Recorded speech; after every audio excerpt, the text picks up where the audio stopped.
السلام علیکم students, management information system کے چیپٹر 11 میں سیشن 11 کے ساتھ میں حاضر ہوں اور ہم بات کریں گے ایکسپرٹ سسٹم کے اوپر۔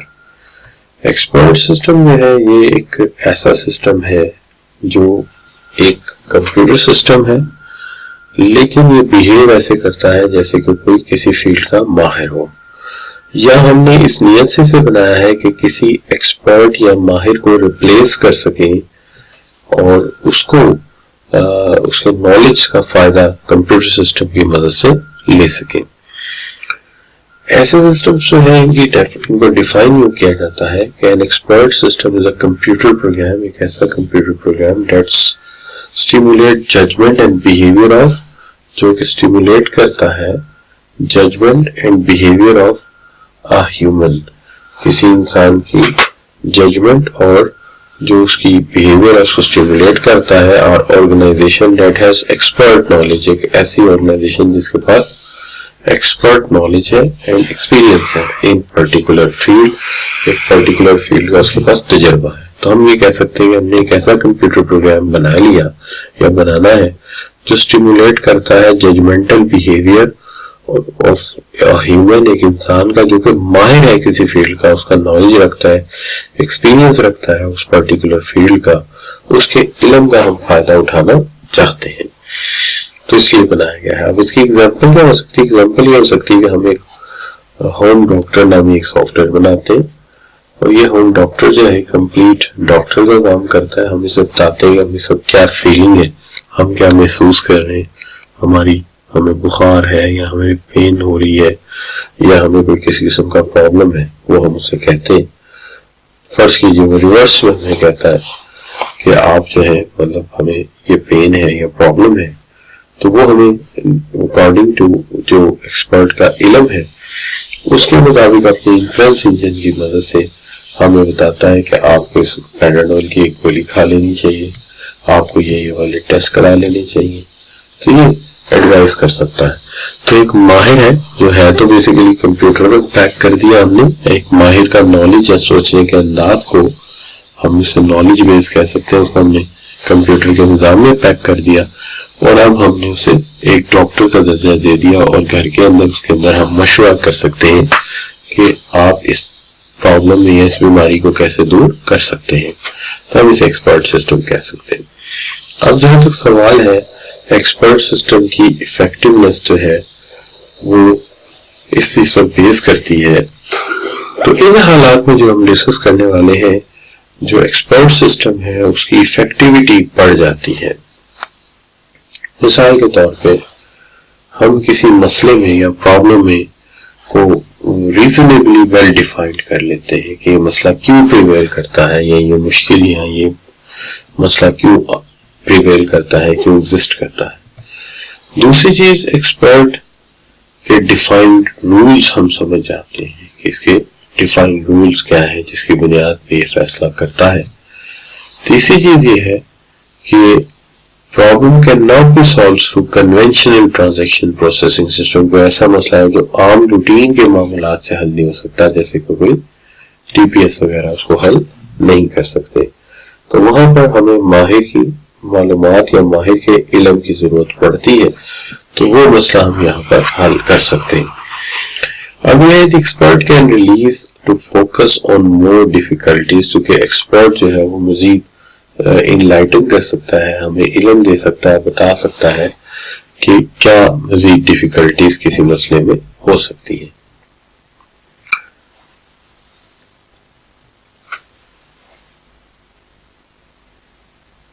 تو اب ہمیں کرنا ہی چاہیے کہ اس کو ایسی جگہ استعمال کرنا چاہیے جہاں پہ پرابلم ریزنیبلی ویل ڈیفائنڈ ہو کہ مسئلہ کیوں پریویل کرتا ہے، اس مسئلے کو حل کرنے کے کچھ طے شدہ رہنما اصول بن چکے ہوں اور وہ اصول لکھے اور سمجھے جا سکیں، اور یہ ایسی جگہ بنانا چاہیے جہاں ٹی پی ایس وغیرہ چھوٹے سسٹم مسئلہ حل نہ کر رہے ہوں، تو وہاں پر ہمیں بنانا چاہیے، پڑھنا اس کی ضرورت نہیں ہے کیونکہ ایکسپینسو پڑے گا آپ کو۔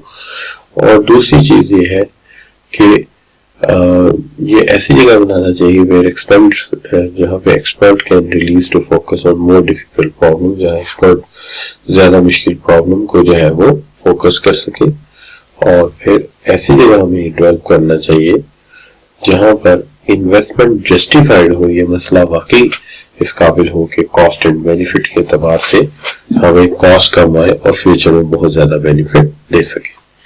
تو یہ ہے وہ صورتحال.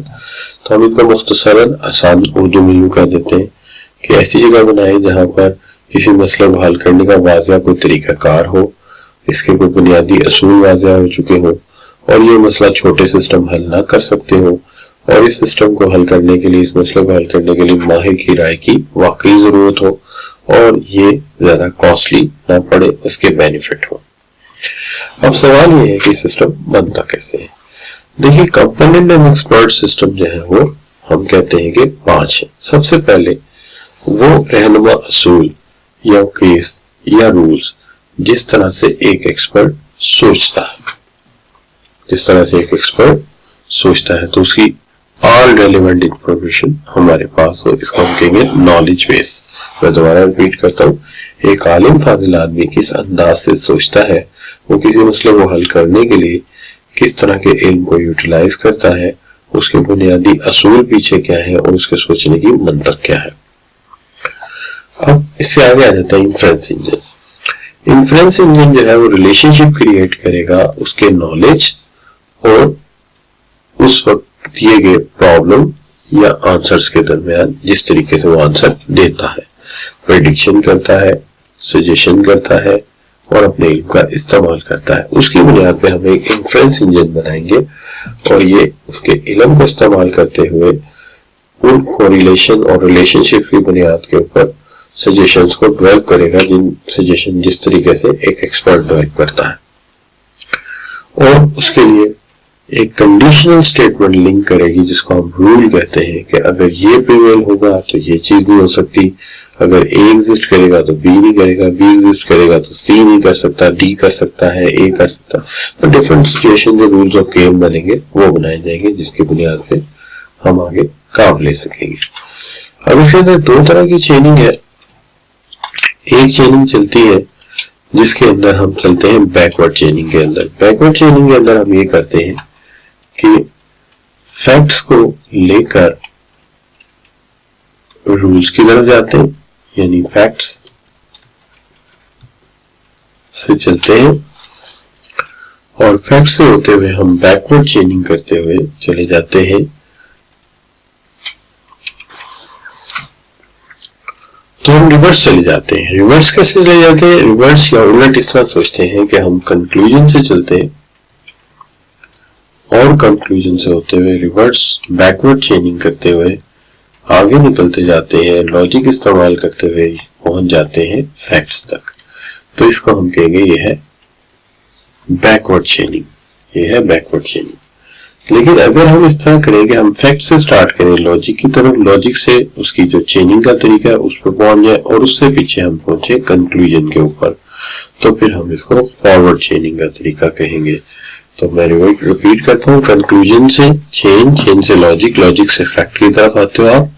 تو یہ طریقہ جو ہے بیکورڈ چیننگ کا طریقہ ہے، جو کہ کنکلوژن پہلے رکھ لیا آپ نے. لیکن اصولی طور پہ دیکھا جائے تو فیکٹس پہلے اگر آ جائیں، اس کے بعد ہم اس کی بیکورڈ چیننگ پہ جائیں، اس کے بعد کنکلوژن پہ جائیں، تو یہ کیا ہوگی؟ یہ فارورڈ چیننگ کا طریقہ ہوگا. تو ہم اس کو جو ہے وہ فارورڈ چیننگ کہیں گے اور اس کو جو ہے وہ بیکورڈ چیننگ کہیں گے. ہوپ آپ کو یہ بات سمجھ آئی ہوگی.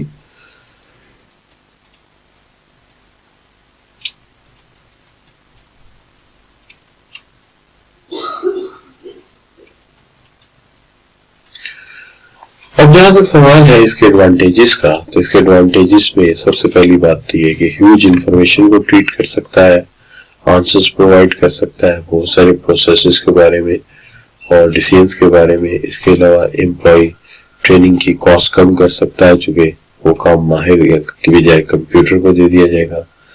سینٹرلائز ڈیسیژن میکنگ پروسیس کر سکتا ہے اور زیادہ ایفیشنسی انشور کر سکتا ہے بڑے بڑے مسئلے حل کر کے، اور ویریس ہیومن ایکسپرٹس اور انٹیلیجنس کو ایک جگہ کمبائن کر سکتا ہے. اس کی وجہ سے ریڈیوس کر سکتا ہے ہیومن ایررز کو اور پرووائڈ کر سکتا ہے ہمیں strategic competitive advantage against over competitors. اور اس کے بعد یہ اویلیبل ہے 24 گھنٹے ہمارے لیے, اور لک اوور کر سکتا ہے ٹرانزیکشنز کو ہیومن ایکسپرٹ کے طور پہ, اور پھر یہ جو ہے ہمارے پاس اویلیبل ہے نمبر آف ٹائمز کے لیے. اب اگر آپ دیکھیں ہم آگے بڑھتے ہیں تو بات آ جاتی ہے اس کے حوالے سے اس کے ایڈوانٹیجز کو جو کتاب میں لکھے ہوئے ہیں. تو کتاب میں جو لکھے ہوئے ہیں اس کے اندر آپ یہ کہہ سکتے ہو سب سے پہلا allow non expert to make expert decision, تو یہ الاؤ کرتا ہے نون ایکسپرٹ کو کہ وہ ایکسپرٹ ڈیسیژن لے سکے. دوسری چیز ہے یہ فاسٹ ہے, ایکوریٹ ہے اور کنسسٹنٹ ایڈوائز میں. اس کی ability to change input in detail to explore alternative solution, اس کے اندر الٹرنیٹیو سولوشن دینے کی بھی صلاحیت موجود ہے. اور پھر یہ ریڈکشن آف اسٹاف اور کاسٹ بھی کم کرتا ہے. امریکہ کی بعض ریاستوں میں ٹیکس اسیسمنٹ جو ہے وہ ہیومن نہیں بلکہ ایکسپرٹ سسٹم کرتا ہے. اسی طرح بعض آرگنائزیشنز میں جو ہے بعض بینکس کے اندر ڈیسیژن اباؤٹ دی کریڈٹ ورتھینس جو ہے وہ ہیومن کی بجائے کمپیوٹر کو دیا گیا ہے تاکہ بائسنس نہ ہو کہ کس کو کریڈٹ دیا جا سکتا ہے کس کو نہیں دیا جا سکتا. تو آپ یہ کہہ سکتے ہیں. تو اس طرح پھر ریڈکشن ہوگی کاسٹ کی, کیونکہ آپ کو لیس ایکسپرٹس کی ضرورت پڑے گی, اور امپروو کرے گا allocation of human resources experts, concentration on more complex issues. تو اس کو یہ امپروو کرے گا چونکہ آپ اس کے اوپر مسلسل لاجک کو سوچیں گے کہ وہ کیسے رہا. اور اس کے بعد یہ ہے کہ can become a competitive advantage, یہ آپ کو کمپیٹیٹیو ایڈوانٹیج دے سکتا ہے. اور یہ اویلیبل ہے آپ کے پاس 24 گھنٹے 365 دن ہر وقت آپ کے پاس موجود ہے. یہ ہے اس کے ایڈوانٹیجز جو بک میں دیا آئی کیپ نے. اب اس کے بعد آ جاتے ہیں ڈس ایڈوانٹیجز کی طرف. ڈس ایڈوانٹیجز میں دیکھیں تو یہ انیشیل کیپٹل ایکسپینڈیچر اس کو بنانے کا بہت زیادہ ہے. پھر اس کے بعد اس کے اندر ٹیکنیکل سپورٹ بہت زیادہ ریکوائرڈ ہے, اور ایک ٹیکنیکل فیلڈ کے بندے کے سوچنے کا انداز کو سمجھنا, اور پھر مختلف لوگ مختلف طریقوں سے بھی سوچتے ہیں, اور سسٹم آٹومیٹیکلی لرن نہیں کرتا بلکہ کانسٹنٹلی اس کو اپ ڈیٹ کرنا پڑے گا نئے نالج اور اصولوں کے ساتھ یا نئی ریسرچ کے ساتھ. نون ایکسپرٹ کو اگر انیکوریٹ ایڈوائس مل گئی تو شاید وہ ریکگنائز ہی نہ کر سکے. تو user of a non expert may give inaccurate advice without recognizing, تو بغیر ریکگنائزنگ وہ ایڈوائس کو ایکسپٹ کر لے گا. تو یہ خطرہ بھی ہو سکتا ہے کسی وقت. اور اگر ڈاؤن ٹائم فیلئر ہوگا تو سارے یوزر ہیں جو ہیں وہ بیٹھے رہیں گے, کسی کو کچھ بھی سمجھ نہیں آئے گی. ریلائنس ایک وقت آئے گا اگر ہو گیا تو ہو سکتا ہے لوگ جو ایکچوئل فیلڈ کے علم سیکھتے ہیں وہ بھی چھوڑ دیں, اور اس کی وجہ سے ایک وقت آئے کہ سب لوگ جو ہے وہ ہینڈی کیپ ہو کے بیٹھے ہوں اور ان کے پاس نالج اور سکلز کی کمی ہو جائے اور کمپیوٹر کا ریلائنس بڑھ جائے. تو یہ ایک سچویشن ہو سکتی ہے. ایگزام کے حوالے سے brief describe the component of expert system, تو ہم نے ایکسپرٹس کے سسٹم کے کمپوننٹ ابھی آپ کے سامنے ڈسکس کیے, اور اس کے بعد state the advantage of such system, system کے ایڈوانٹیج کیا ہے. ٹھیک ہوگی بات. تو یہ جناب آپ نے اس کو ڈسکس کرنا. Hope you understand it. Thank you very much for joining. اللہ حافظ.